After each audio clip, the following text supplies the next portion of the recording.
پھنس گیا ہوں تو یا اللہ تو ہی مشکل کشا ہے، تو چاہے تو یہاں سے مجھے باہر نکال سکتا ہے۔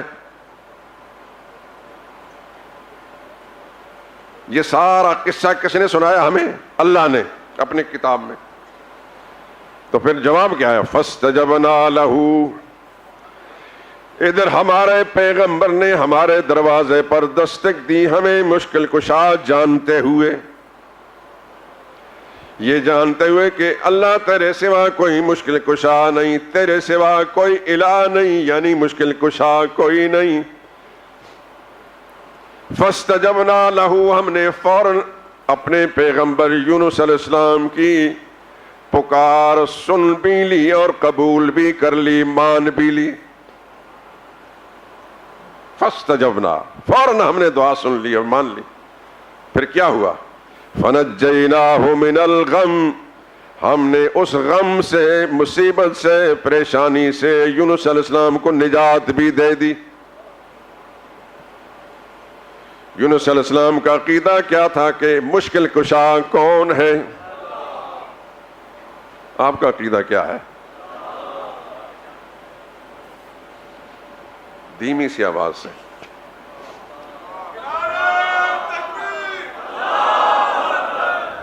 اللہ ہی حاجت روا ہے، اللہ ہی مشکل کشا ہے،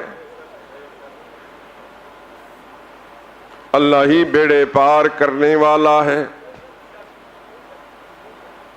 اللہ ہی مصیبتیں ٹالنے والا ہے، اللہ ہی بیماری میں شفا دینے والا ہے، اللہ ہی اولاد دینے والا ہے، اللہ ہی عروج دینے والا ہے، وہی زوال کا شکار کرنے والا ہے، اللہ ہی عزت کا مالک ہے، وہی ذلیل کرنے والا ہے، اللہ ہی زندگی دینے والا ہے، وہی موت کا مالک ہے۔ یہ لفظ الہ اتنا مختصر ہے، یہ ساری چیزیں اس کے اندر پوشیدہ ہیں۔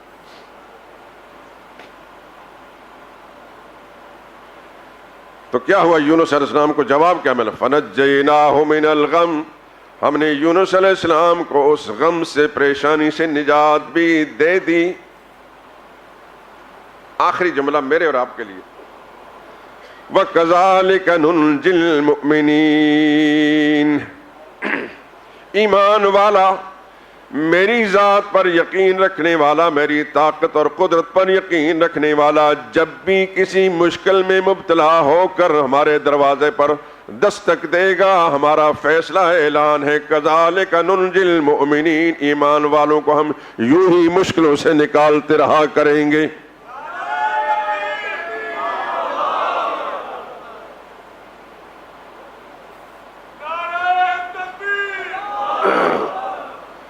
اس آیت سے کیا معلوم ہوا ہے کہ الہ کا معنی ہے مشکل کشا، الہ کا معنی ہے مشکل کشا، حاجت روا۔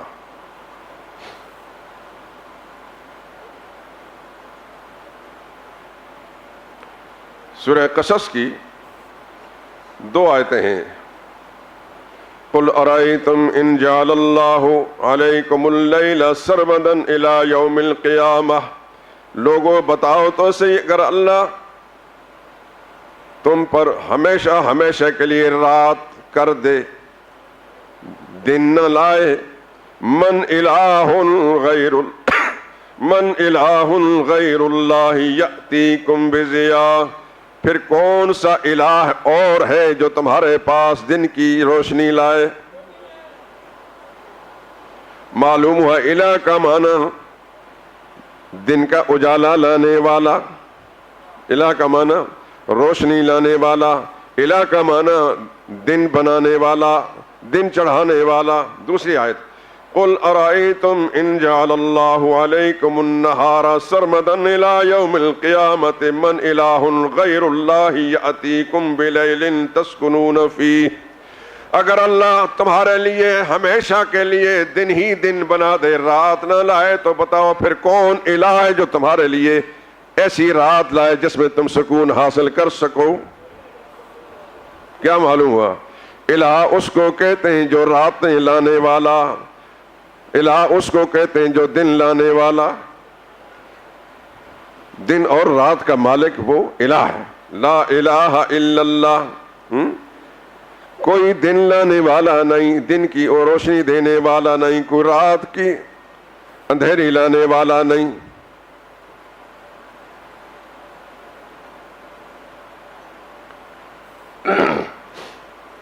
سورہ فاطر کی آیت نمبر 3. یا ایھا الناس، او دنیا بھر کے لوگوں، اذکروا نعمت اللہ علیکم، اللہ کے وہ احسانات جو تم پر ہوتے رہتے ان کو یاد کرو. کون کون سے؟ حل من خالق غیر اللہ، کیا کوئی خالق، کوئی بنانے والا، پیدا کرنے والا اللہ کے سوا کوئی اور ہے؟ ایک یرزقکم من السماء والارض، جو تمہیں آسمان و زمین سے روزی دینے والا بھی کوئی اور ہے. فرمایا لا الہ الا ہو، اللہ کے سوا کوئی اور الہ نہیں، تو خالق بھی نہیں، رازق بھی نہیں. اس آیت میں کیا معنی ہوا؟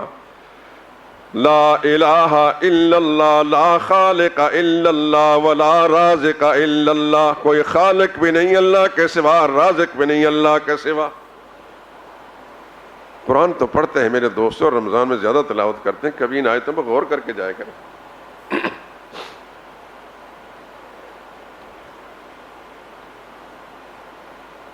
اب کیا حاصل نکلا؟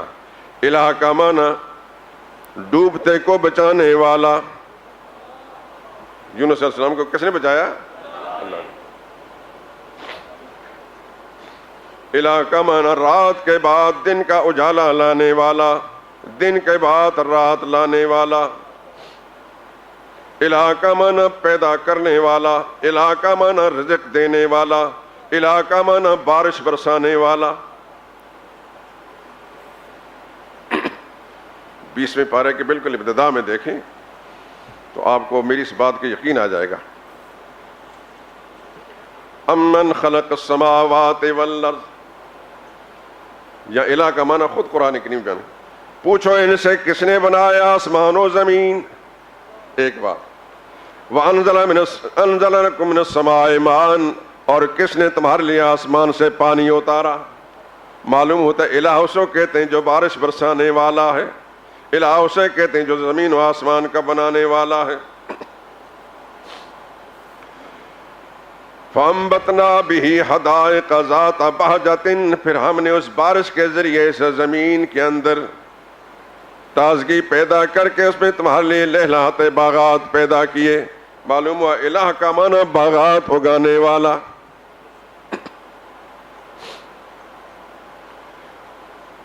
ما کان لکم ان تنبتوا شجرہا، او دنیا کے لوگوں تم ایک انگوری بھی نہیں پیدا کر سکتے تھے. اِلٰہٌ مع اللہ، بتاؤ اللہ کے سوا کوئی اور الہ ہے؟ یہ خود قرآن کی نہیں بتا رہا. امن جعل الارض قرارا، یہ بتاؤ کہ زمین کو کس نے قرار بخشا، کس نے سکون بخشا. زمین تو پانی پر ہے،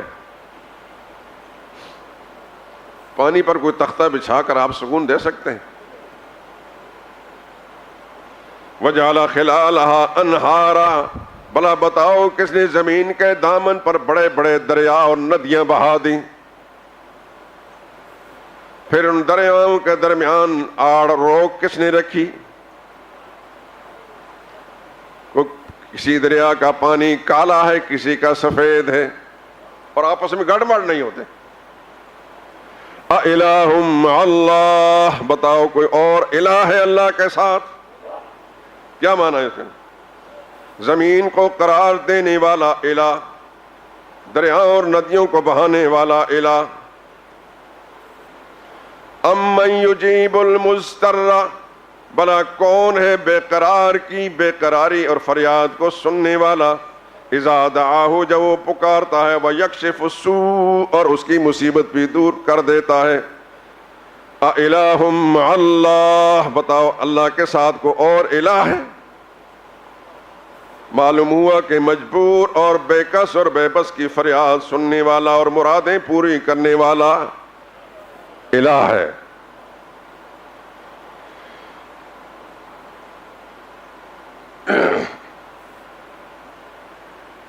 امن امن یہدیکم فی ظلمات البر، کون ہے جو تمہیں صحراؤں کے اندر راستے بتانے والا، دریاؤں میں راستے بتانے والا، ومن یرسل الریاح بشرا بین یدی رحمتہ، اور بارش سے پہلے خوشخبری دینے والی ہوائیں چلانے والا کون؟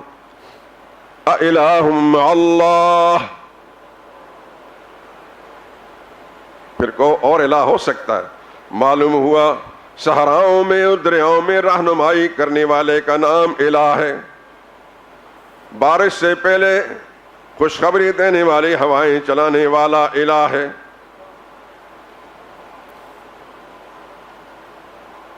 امن یبدأ الخلق ثم یعیدہ، سب سے پہلی بار کس نے پیدا کیا اس کائنات کو، وجود بخشا، پھر اس کائنات کو موت کے گھاٹ اتارنے والا کون؟ وَمَن يَرْزُقُكُم مِّنَ السَّمَاءِ وَالْأَرْضِ، آسمان و زمین سے تمہیں روزی پہنچانے والا کون؟ اللہ۔ اِلٰہٌ مع اللہ، معلوم ہوتا ہے کہ یہ اسی ذات کا کام ہے جس کو الہ کہتے ہیں۔ یہ اللہ کی قدرتیں بیان کرنے کے بعد پھر اس کے علم کا ذکر۔ قُلْ لَا يَعْلَمُ مَن فِي السَّمَاوَاتِ وَالْأَرْضِ الْغَيْبَ إِلَّا اللَّهُ، میرے نبی اعلان کر دیں، لا یعلم، نہیں جانتے، من فی السماوات، جتنے آسمانوں والے ہیں، من فی السماوات، جتنے آسمانوں والے ہیں، والارض، اور جتنے زمین والے ہیں، کیا نہیں جانتے؟ الغیب، غیب نہیں جانتے۔ کون جانتا ہے؟ الا اللہ، اللہ ہی جانتا ہے۔ یہ میں کوئی قصے نہیں سنا رہا دوستوں، قرآن سنا رہا ہوں۔ سن چکے ہیں آپ، ہدایت کا سرچشمہ اللہ نے قرآن رکھا ہے۔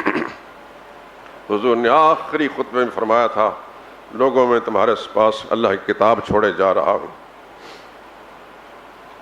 اور میری سنت ہوگی، میرا طریقہ ہوگا، اس کو مضبوطی سے تھامے رکھو گے تو پھر گمراہی سے بچ جاؤ گے۔ اگر قرآن تم سے چھوٹ گیا تو پھر تمہاری ہدایت پر رہنے کی کوئی گارنٹی نہیں۔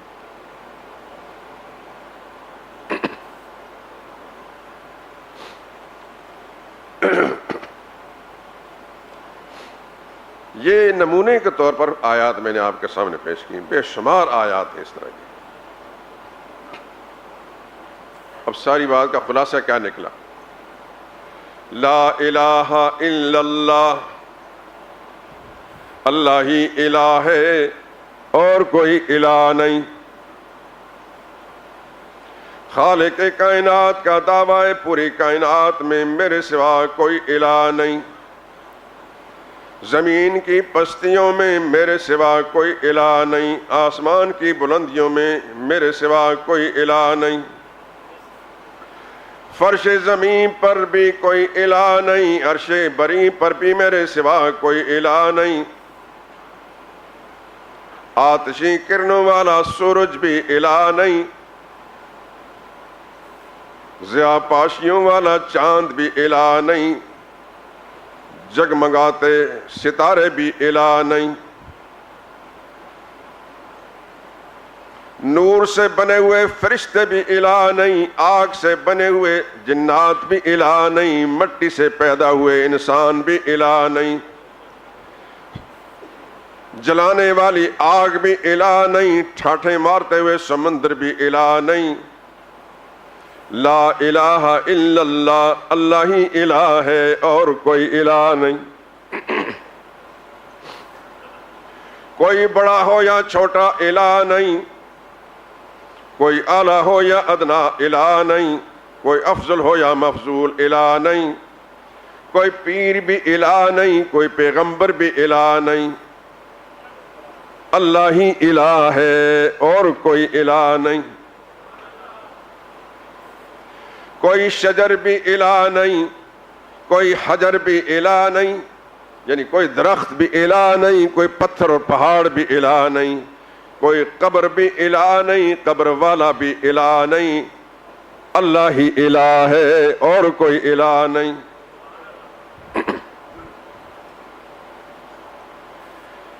حضرت عیسیٰ علیہ السلام بھی الہ نہیں، ماں مریم بھی الہ نہیں، موسیٰ علیہ السلام بھی الہ نہیں، عزیر علیہ السلام بھی الہ نہیں، ابراہیم علیہ السلام بھی الہ نہیں، اسماعیل علیہ السلام بھی الہ نہیں، اللہ ہی الہ ہے اور کوئی الہ نہیں۔ لات و منات بھی الہ نہیں، اصاف و عزا بھی الہ نہیں، حبل بھی الہ نہیں، ود سوا یغوث یعوق نصر بھی الہ نہیں، لا الہ الا اللہ، اللہ ہی الہ ہے اور کوئی الہ نہیں۔ سیدنا حسین بھی الہ نہیں، شیخ عبد القادر جیلانی بھی الہ نہیں، حضرت علی بھی الہ نہیں، علی حجویری بھی الہ نہیں، معین الدین اجمیری بھی الہ نہیں، مجد الفیسانی بھی الہ نہیں، کوئی ولی الہ نہیں، حتیٰ کہ ساری کائنات سے اعلیٰ و افضل برتر اشرف اولا حضرت محمد رسول اللہ بھی الہ نہیں، اللہ ہی الہ ہے اور کوئی الہ۔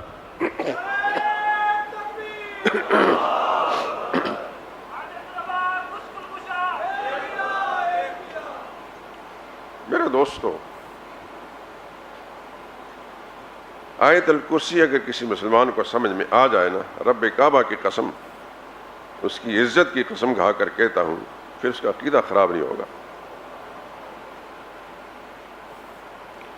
اور جو عقیدہ بچا کر چلا گیا، خدا کی قسم کھا کر کہتا ہوں، اعمال کی کمزوریاں رب العالمین اپنی خصوصی رحمت سے نظر انداز کر دیں گے یا دوسرے کسی عمل کی برکت سے اس کو معاف کر دیں گے، لیکن عقیدے کی کمزوری کو معاف نہیں کریں گے۔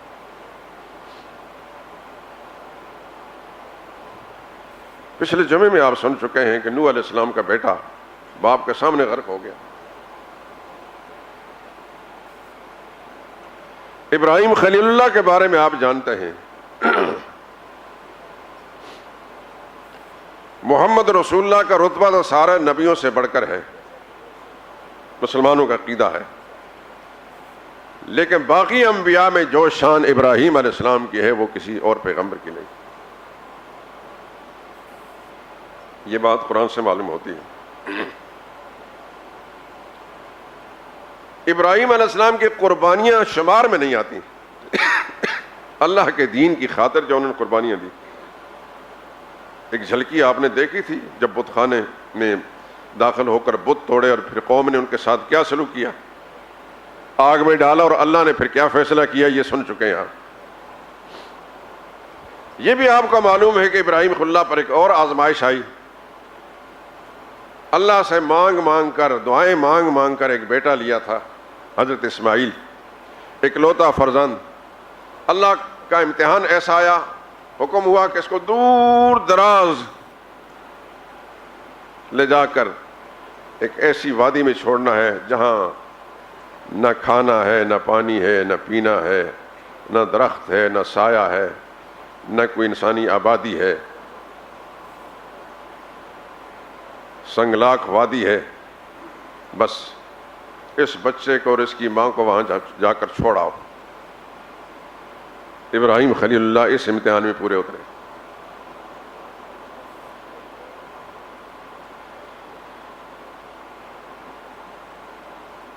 اور پھر 12-13 سال کے بعد پھر اور حکم آیا، جب بچہ 12-13 سال کی عمر کو پہنچ گیا، وہیں اسی جگہ،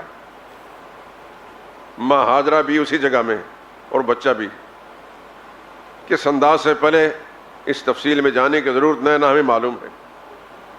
پالنے والا پالتا رہا، وہاں کوئی گھر نہیں تھا، کوئی درخت نہیں تھا، کوئی آبادی نہیں تھی، کوئی کھانے کا سامان، کوئی دکان نہیں، کوئی مکان نہیں، کوئی کھیتی نہیں، قرب و جوار میں کوئی شہر بھی نہیں، لیکن پالنے والا وہاں پال رہا ہے۔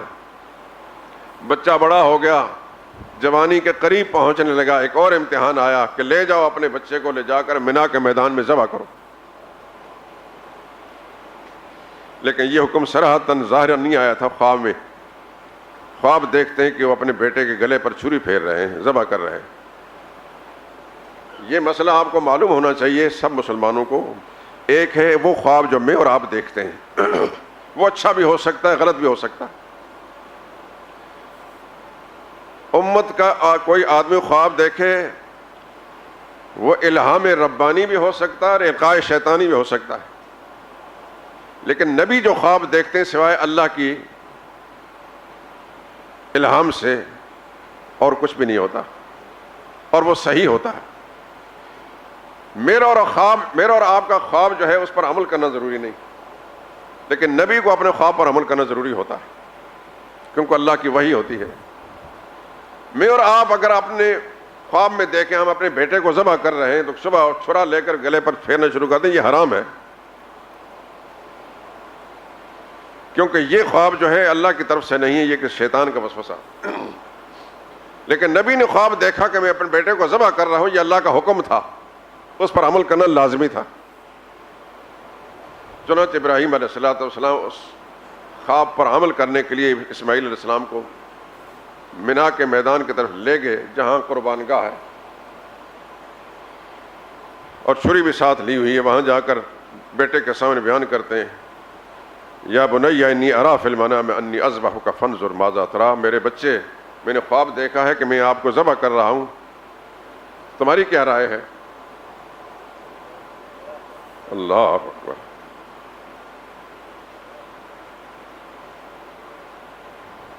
اکلوتا فرزند ہے، اللہ اکبر۔ ایسے امتحانات اللہ ابراہیم جیسے لوگوں سے لیتے ہیں جو استقامت کے پہاڑ تھے۔ اسماعیل علیہ السلام بھی تو ابراہیم علیہ السلام کے بیٹے تھے، بجائے جزا فضا کرنے رونے چیخنے سے بلا تعمل کا یا بات فعل ما تؤمر، میرے ابا پھر جو حکم ملا ہے اللہ کا تو پھر کر گزریے، دیر کس بات کی۔ ستجدنی انشاءاللہ من الصابرین، اللہ نے چاہا تو آپ مجھے صبر کرنے والا پائیں گے۔ بالآخر بیٹے کو لٹا کر گلے پر چھری پھیری انہوں نے، چھری کو اللہ نے حکم دے دیا، اس اللہ نے جس نے آگ کو حکم دیا تھا کہ ابراہیم کو جلانا نہیں، اس اللہ نے چھری کو حکم دیا کہ اس بچے کی گردن کاٹنی نہیں۔ یہ تو میرا امتحان تھا۔ ابراہیم علیہ السلام زور زور سے کھینچ رہے ہیں۔ علماء نے لکھا ہے کہ ابراہیم علیہ السلام نے چھری کو مخاطب کر فرمایا کم بخت کاٹتی کیوں نہیں، اللہ کا حکم پورا کرنے میں دیر ہو رہی ہے۔ تو چھری کو اللہ نے گویا ہی عطا فرمائی، چھری کہنے لگی میں کس کی بات مانوں؟ آپ کہتے ہیں کاٹو، رب کہتے ہیں نہ کاٹو،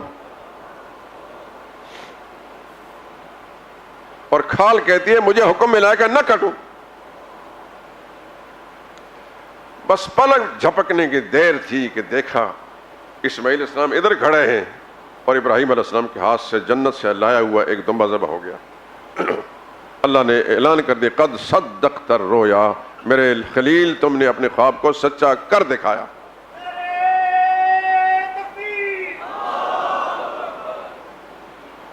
بات کر رہا ہوں کہ ابراہیم خلیل اللہ اتنے بڑے امتحانات دینے والا عظیم پیغمبر، وہ اپنے باپ کو دعوت دیتا ہے، باپ نہیں مانتا۔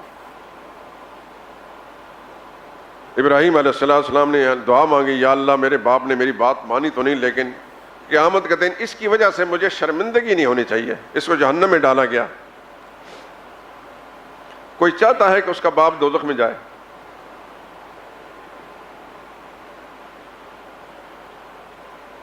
ماں باپ کا اور اولاد کا آپس میں رشتہ ایسا ہے کہ برے سے برا بیٹا ہو تو ماں باپ اس کی برائی نہیں چاہتے، اس کی ہلاکت نہیں چاہتے۔ ظالم سے ظالم باپ ہو تو کوئی بیٹا جو ہے اس کی تباہی نہیں چاہتا۔ ابراہیم خلیل اللہ کے دل میں یہ نہیں آیا ہوگا کہ میرا باپ جیسا کیسا بھی ہے لیکن میں اپنی آنکھوں سے اس کی بربادی نہیں دیکھ سکتا۔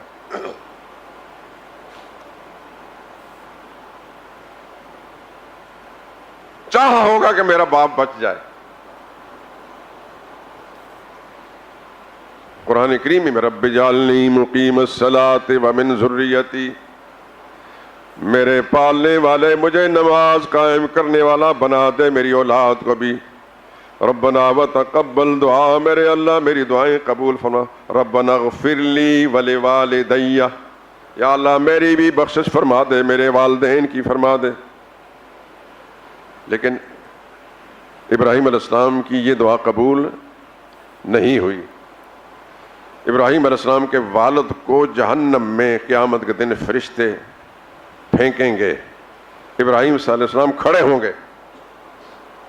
حدیث کے اندر آتا ہے کہ ابراہیم علیہ السلام نے التجا کہ یا اللہ مجھے سب دنیا کے سامنے رسوائی دیکھنی پڑے گی. اعلان ہوگا کہ ابراہیم علیہ السلام کا باپ ہے, ڈالا جا رہا ہے. اللہ نے فرمایا تسلی رکھیں میرے خلیل, میں آپ کو کسی کے سامنے رسوا نہیں کروں گا. یہ تو نہیں ہو سکتا کہ میں اس کو بچا لوں, چھوڑ دوں. یہ میرا قانون نہیں کہ کسی مشرک کو میں چھوڑ دوں. میرے قانون کے خلاف ہے کہ مشرک کو میں چھوڑوں. کسی وہ مشرک کسی پیغمبر کا بیٹا ہوگا تب بھی نہیں چھوڑوں گا, کسی نبی کا باپ ہوگا تو تب بھی نہیں چھوڑوں گا, کسی نبی کا چچا ہوگا تو نہیں چھوڑوں گا, کسی نبی کی بیوی ہوگی تو نہیں چھوڑوں گا. البتہ آپ کی خاطر یہ ہے کہ اس کی شکل بدل لوں گا. چنانچہ حدیث میں آتا ہے کہ اچانک ابراہیم علیہ السلام اپنے پاؤں کی طرف دیکھیں گے کہ وہاں ان کے قدموں کے اندر ایک بجو پڑا ہوگا. انسانی شکل سے بدل کر بجو کی شکل کے اندر اس کو متشکل کر کے خدا کے فرشتے اس کو ہاتھ سے اور پاؤں سے اٹھا کر جہنم میں پھینک دیں گے. میرے پچھلے جمعے ایک بات عرض کی تھی, بہت سے لوگ غلط فہمیوں میں مبتلا ہیں. کہتے ہیں میرا فلاں گدی کے ساتھ تعلق ہے. گدیوں کی وجہ سے بہت سے لوگ فریب خوردہ ہیں. گدی والوں نے ہمیں یہ یقین دہانی کر دی کہ تمہیں کچھ خطرہ بھی نہیں, ہمارے ہاتھ میں ہاتھ دے دیا ہے, بیڑا پار ہو جائے گا. ابراہیم علیہ السلام سے بڑی گدی بھی دنیا میں کوئی تھی. ابراہیم علیہ السلام کے ہاتھ میں ان کے باپ نے ہاتھ نہیں دیا ہوگا, کبھی باپ بیٹوں نے ہاتھ نہیں ملایا ہوگا, بچپن کے اندر باپ نے ابراہیم علیہ السلام کو نہیں اٹھایا ہوگا. لیکن ابراہیم علیہ السلام کی گدی کے ساتھ سرسری تعلق کے نہیں, والد بھی ہیں, رشتہ بھی ہے, خونی رشتہ ہے, لیکن اللہ کا قانون وہاں بھی جاری و ساری ہوگا. اللہ تعالیٰ کسی مشرک کو معاف نہیں کریں گے. کسی رشتے اور تعلق کی بنا پر خدا کسی مشرک کو معاف نہیں کریں گے. جس شخص نے اپنے عقیدہ اور ایمان کو ٹھیک کر لیا اللہ کے قرآن کے مطابق, رسول اللہ صلی اللہ علیہ وسلم کی پاکیزہ تعلیمات کے مطابق, وہ تو بچ گیا, بچ جائے گا انشاءاللہ. لیکن جس انسان نے قرآن کی طرف نہ دیکھا, نبیوں کی دعوت پر غور نہ کیا, رسول اللہ صلی اللہ علیہ وسلم کی پاکیزہ تعلیمات پر غور نہ کیا, تو میرے دوست اور بزرگوں اس کا معاملہ بہت خطرناک ہے. ایک حدیث ہے, سنا کر بات ختم کرتا ہوں. حدیث قدسی ہے, حضرت انس راوی ہے رضی اللہ تعالیٰ عنہ, کہ رسول اللہ صلی اللہ علیہ وسلم کے خاص غلام تھے, خادم تھے. اللہ تعالیٰ بندے کو مخاطب کر کے فرماتے یا ابن آدم, اے آدم کے بیٹے, انک ما دعوتنی ورجوتنی غفرت لک علی ما کان فیک ولا ابالی. اے آدم کے بیٹے, جب تک تو مجھ سے مانگتا رہے گا, مجھ سے امیدوار رہے گا, میں تیرے گناہوں کو معاف کرتا رہوں گا, مجھے کسی کی کوئی پرواہ نہیں. تو 100 سال کفر کر کے بھی سچے دل سے توبہ کر کے آئے گا, میں معاف کر دوں گا, مجھے کوئی پرواہ نہیں. یا ابن آدم, اے آدم کے بیٹے, لو بلغت ذنوبک عنان السماء, اگر تو گناہ کرتے کرتے کرتے اتنے زیادہ گناہ کر لے کہ ساری زمین تیرے گناہوں سے بھر جائے اور پھر آسمان کی بلندیوں تک تیرے گناہ چلے جائیں, ثم استغفرتنی, پھر بھی مایوس ہونے کی بجائے میری رحمت کا امیدوار بن کر مجھ سے معافی کی درخواست کرے گا, غفرت لک علی ما کان فیک, تیرے گناہوں کو میں معاف کر دوں گا, ولا ابالی, مجھے کسی کی کوئی پرواہ نہیں. تیسری بات, یا ابن آدم, اے آدم کے بیٹے, یہ خطاب صرف مسلمان کو نہیں, پوری نسل انسانی میں. اے آدم کے بیٹے, لو اتیتنی بقراب الارض خطایا, اگر تو ساری روئے زمین کو گناہوں سے بھر کر لے کر آئے گا, ساری زمین تیرے گناہوں سے بھری ہوئی ہوگی, لیکن ان گناہوں میں شرک نہیں ہوگا. میری بات سمجھ آئی؟ ہر قسم کے گناہ ہوں گے لیکن ان میں شرک نہیں ہوگا. لَأَتَيْتُكَ بِقُرَابِهَا مَغْفِرَةً، تو میں جتنی زمین تیرے گناہوں نے بھر دی ہے اتنی مقدار کے اندر اپنی مغفرت اور بخشش کے سامان تیرے لیے لے کر آؤں گا اور تجھے معاف کر دوں گا. وَلَا أُبَالِي، مجھے کسی کی کوئی پرواہ نہیں. لیکن شرک کا معاملہ ہے. إِنَّهُ مَن يُشْرِكْ بِاللَّهِ، میرا یہ قانون ہے، ساری دنیا کے لوگ کان کھول کر سن لیں. جس نے اللہ کے ساتھ کسی کو شریک بنایا فقد حرم اللہ علیہ الجنہ، اللہ نے اس پر جنت حرام ٹھہرا دی ہے. ان اللہ لا یغفر ان یشرک بہ، یقین مانو اللہ نے اس انسان کو معاف نہیں کرنے جس نے اللہ کا شریک بنایا. وَيَغْفِرُ مَا دُونَ ذَلِكَ لِمَن یشاء، اور جس کو چاہیں گے اس کے سوا معاف کر دیں گے. قرآن نے اسلوب بدل بدل کر یہ مسئلہ سمجھایا ہے. دوستو شرک معاف نہیں، باقی سارے گناہ اللہ کی معافی کے دائرے کے اندر داخل ہیں. کوشش یہ کریں یوں تو ہر گناہ سے اللہ کی معصیت نافرمانی سے بچنے کی کوشش کریں، لیکن سب سے بڑا گناہ جو ناقابل معافی ہے، دوسرے لفظوں میں کہہ لیجئے جس طرح کسی ملک کے اندر بسنے والا کوئی آدمی جو باغی ہوتا ہے تو وہ حکومت اس باغی کو سوائے سزائے موت دینے کے اور اس کے لیے کوئی فیصلہ نہیں ہوتا. باغی ناقابل معافی ہوتا ہے. اس طرح اللہ کے نظام عالم کے اندر مشرک اللہ کا باغی ہے اور باغی کے لیے معافی کوئی شکل بھی نہیں. سبحانک اللہم و بحمدک اشہد ان لا الہ الا انت.